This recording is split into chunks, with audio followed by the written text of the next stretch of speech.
Hey there, my friends. Thanks for tuning in to another Skooled Zone trivia walkthrough. I'm starting a new series today, Cry Primal. Now, for those of you who still love my Fallout 4 videos, don't worry, I'm not stopping those videos. Fallout 4 turned out to be one of my favorite games of all time, and there's plenty more I want to do with it. However, other interesting games are starting to be released, and I feel like I should throw a little variety in there just to keep the channel fresh and appealing to all folks. Will Far Cry Primal be a hit? Well, that remains to be seen. I can say this much though, when I picked up the game during the early release last night, there was only like 15 people in line.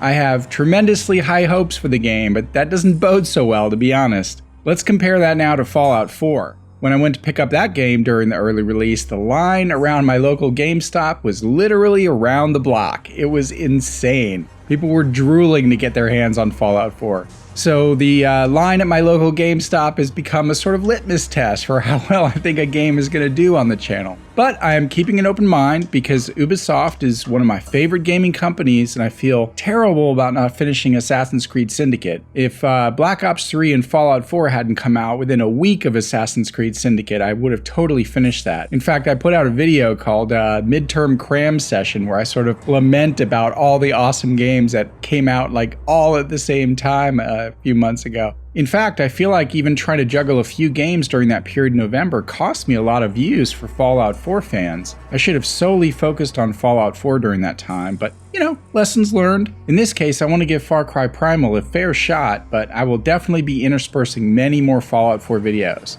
So most of you watching this probably already know the premise behind Far Cry Primal. I'm a huge fan of the Far Cry franchise. Far Cry 3 and Far Cry 4 are definitely in my top 10 list of all-time favorite games. But Ubisoft decided to try something a little different. We're going back to the Stone Age with this game. No guns, no grenades, not even any modern language. It's going to be a very ambitious experiment. I'm excited about it though, and I have to give Ubisoft a huge amount of credit for, being creative and taking a risk like this. I mean, gamers love their guns, but for the people with an open mind, this is going to be a real treat. And of course, one of the reasons it's going to be a lot of fun to watch on the Skooled Zone is because of all the incredible factoid opportunities. So, you guys ready to get started?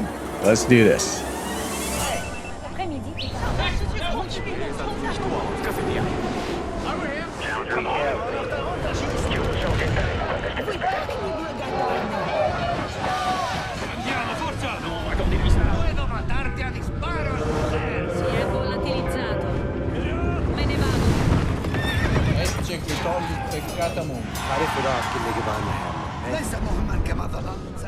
Okay, well let's start off with the first of the factoids for the video. What does BCE mean? Well, it's an acronym for Before the Common Era. The term BC used to be the more common term. That stands for Before Christ. But, scientists, atheists, and religions that don't follow Christ understandably wanted a more generic term. So BCE was adapted to mean BC, and CE, or the Common Era, was adapted to mean AD, or Anno Domini, which is Latin for the Year of Our Lord. So hopefully that clears up differences between the terms.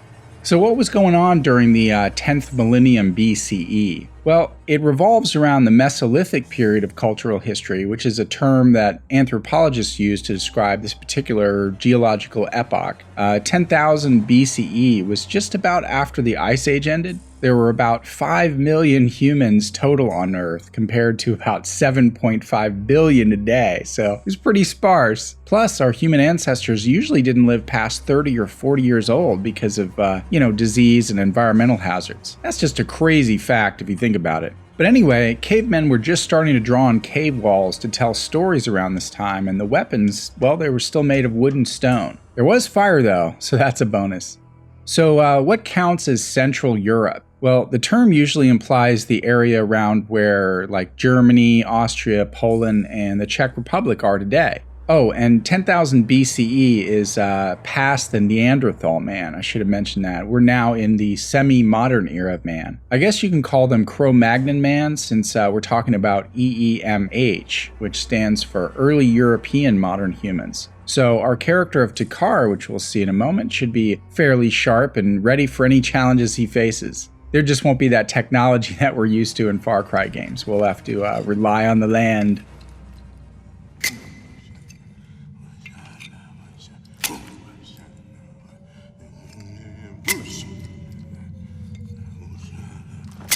Okay, real quick, you probably just created that fire by striking two kinds of rocks together, flint and pyrite. Flint is like a quartz rock, sometimes called chert, and pyrite contains iron. And if you really want to know how that works, you've come to the right place on the Skooled Zone. The hard edge of the flintstone shaves off iron dust on the pyrite, which reacts to oxygen and creates a spark. You then have to throw the sparking embers into like wood shavings or a greasy cloth wrapped around a stick, which is what a torch is. And boom, fire.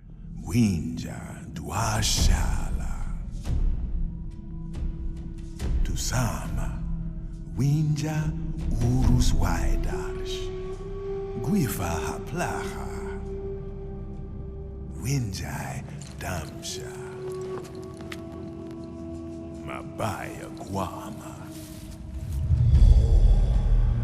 Udam Krauhadan Yaudan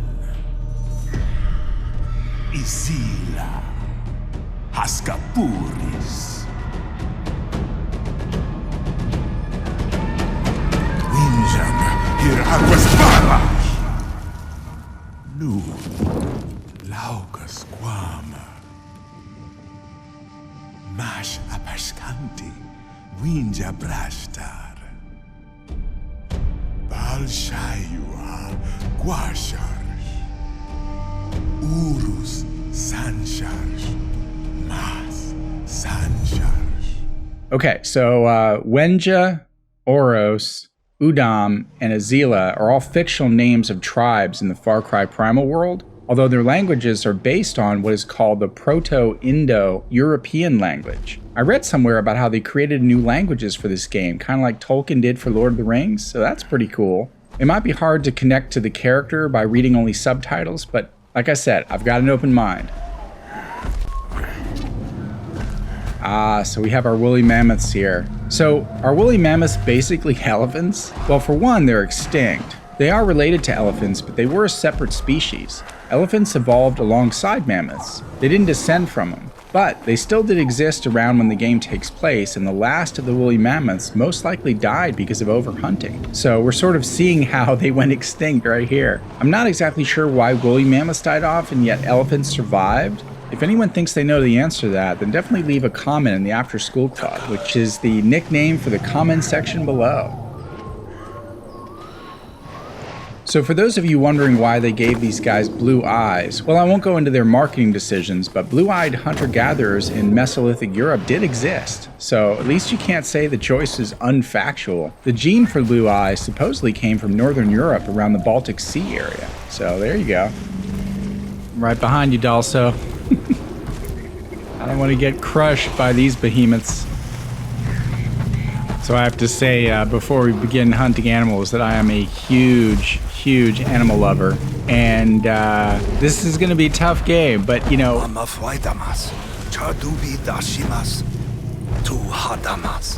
I actually talked about this during my Dishonored playthrough, about how when we got to Far Cry 4, I'd have to make a disclaimer and say, you know, this is just a video game. I wouldn't do this in real life, but just wanted you guys to know that. I don't condone the killing of animals, but in a video game, and we're talking about, you know, Stone Age survival, it had to be done.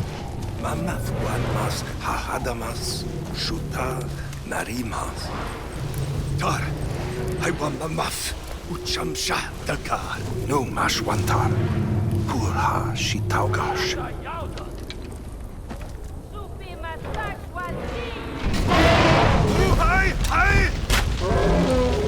Oh, that's interesting. They separated the small mammoth from the big mammoths with fire. That's pretty interesting. All right, well, let's run up there and slay a mammoth.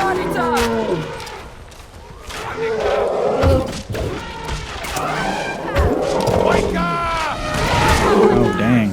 It's crazy.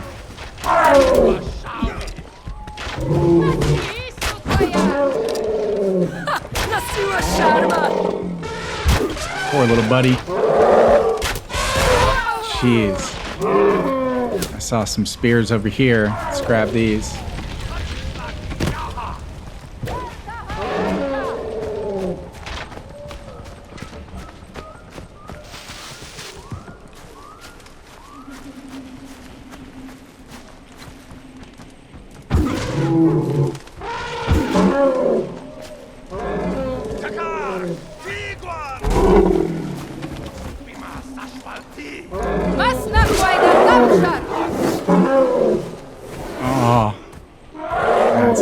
but you know, like you said, gotta eat. Well, the graphics are certainly impressive as hell. Can't wait to explore around. Suwan, Brasta.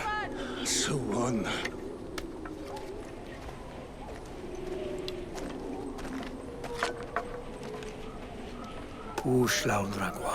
So that must be the little blessing. Whoa. That's amazing. Okay, we have a saber-toothed tiger here. That's pretty awesome. Well, I'm going to talk a lot about saber-toothed tigers in upcoming episodes, so don't you worry. I just want to let this intense scene play out.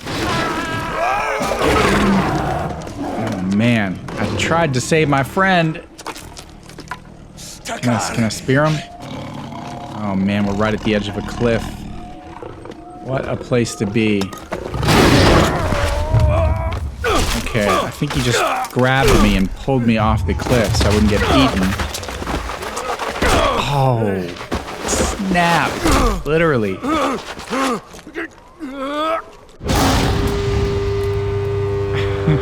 Don't they always start Far Cries like that?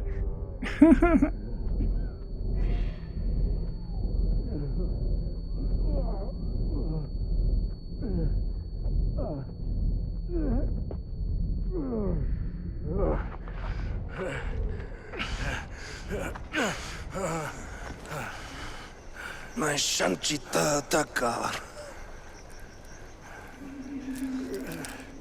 So, if you've ever wondered what those tribal beads are that look like sugar snaps, I'm here to answer your question. They're called cowry, and they come from small sea snails. They were favored as jewelry and trading currency because of, like their consistency and beauty. In fact, the specific species of sea snail was named Monetaria moneta, which is Latin for money cowry.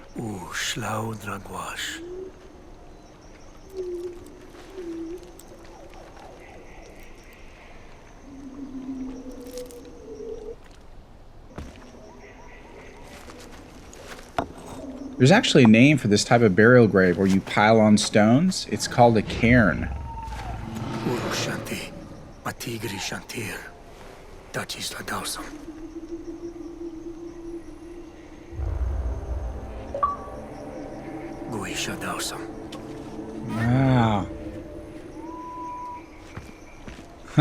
Wow. Well. That was impressive. Okay. There is lots to explore here, and I'm very impressed with the graphics. Looks pretty incredible, as you know, as expected from an Ubisoft game. So I don't even know what to do now, but here's what I'm going to do. I'm going to make this kind of a short and sweet episode and make sure I have time to edit this so I can get it out same day release. So we're going to go ahead and end it here. I want to thank you guys so much for joining in. Alright guys, that's gonna do it. Really appreciate you tuning in. Make sure you hit that like button if you like what you saw so far, or if you learned a thing or two today. If you haven't subscribed already to the channel, hit that subscribe button and make sure that you share the video around. There's gonna be plenty more Far Cry Primal to come, as well as a continuation of my Fallout 4 videos. So thanks again for watching, and we'll see you next time on the Skooled Zone. Stay smart.